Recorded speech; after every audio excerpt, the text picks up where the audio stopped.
Hello, my name is David. Welcome back to my channel. Today I'm going to be talking about what I've been reading and playing for the last week. This is the second video in what is going to be a weekly ongoing series each weekend. And let's just dive right into it. So the one that I forgot to mention last week, and I want to make sure I mention it this week, because it's on my phone. It is one of the NetGalley copies that I have, and that is Inhibitor Phase by Alistair Reynolds, continuing my space opera sci-fi mood reading, and I'm about 21% of the way through that book and really enjoying it so far. Took a break from it for the last week, but I'm hoping to be able to get back into that because I finally finished A Big Ship at the Edge of the Universe last night by Alex White. I was only about 130, 140 pages in at the time of the recording last week, so I plowed through the rest of this, finished it last night, really enjoyed this. Michelle Lexie had been my buddy reader. She stopped after about 130 pages, about where I picked up for the last week. I won't say that she missed. I don't think that what she had complaint with would have resolved over the rest of this book. It's very action heavy in terms of how a space opera sci-fi would go. But if you like action and character driven plot, this is a good one. Really enjoyed it. Definitely going to be continuing the series at some point in time in the future. If you saw my Poetry Thursday video, you already know that I am reading Edels of the King by Alfred Lord Tennyson. So I'll be reading all of the Holy Grail over the next 3 weeks. So I'm breaking it into 4 parts and reading a little bit of each one, a little bit each week, and really enjoying this. It's a reread for me, and as you can see, I've got 2 bookmarks in here, one marking my spot at the Holy Grail and one marking my progress through the main part, which has been slow so far, but that's because I wanted to get through Big Ship at the Edge of the Universe. Same goes with the science fiction Carnival. I've read a few stories in here.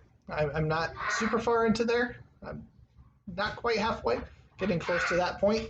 I was doing a short story a day for the first part of the week, and then realized that I was being, by doing a short story out of here, by doing a poem a day, by doing all these other little bits and pieces, I wasn't making any big progress on the ones I wanted to finish. So I'll be picking those back up over the course of the week, because that now frees me up also to dive back into Legend. I have not been reading this yet.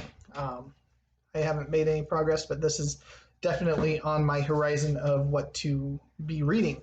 I'm about 125 pages into SPQR by Mary Beard. This is a buddy read that I'm doing with Very Literary Carrie, among others. Enjoying it so far. About 130 pages, I think, is the first 3 chapters. So I'm assuming we're going to be reading about another 120 or so pages for the next week. I need to catch up on all the Voxer chat because I finally got through this just the other day. And then for the next week, in addition to SPQR and trying to chip away at Legend, I'm also going to be trying to make progress on Civil War in my landmark Julius Caesar, which I'm buddy reading with John from Hey Y'all Listen Up. I don't want to be way behind him like I was last month with the Gallic War, which I still need to finish one more part of that. But I'm going to just skip ahead to Civil War and then go back to Gallic War, because it's one of those that I don't think I'll be losing anything by going out of order on that.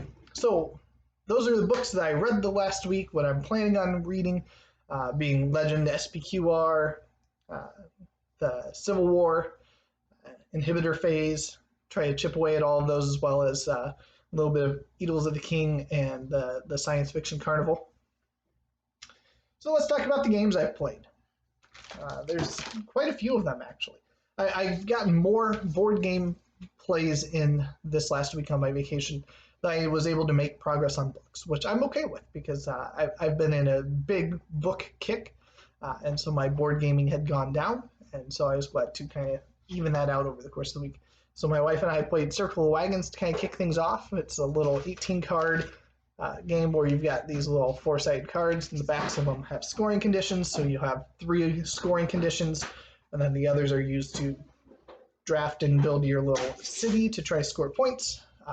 Enjoy it every time it hits the table. I taught my son the Odin Dravens, which is a fun little game where you're flying Hugin and Munin across the landscape.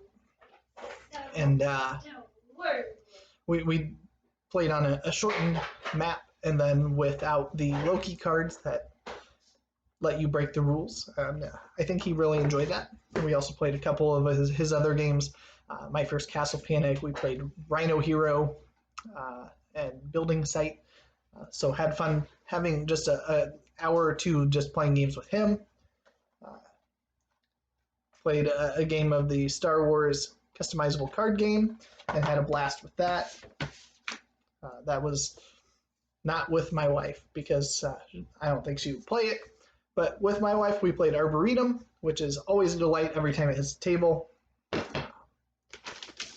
We played, the most recent one we played was Wingspan, which she absolutely loves, and I do enjoy, although not nearly as much as her.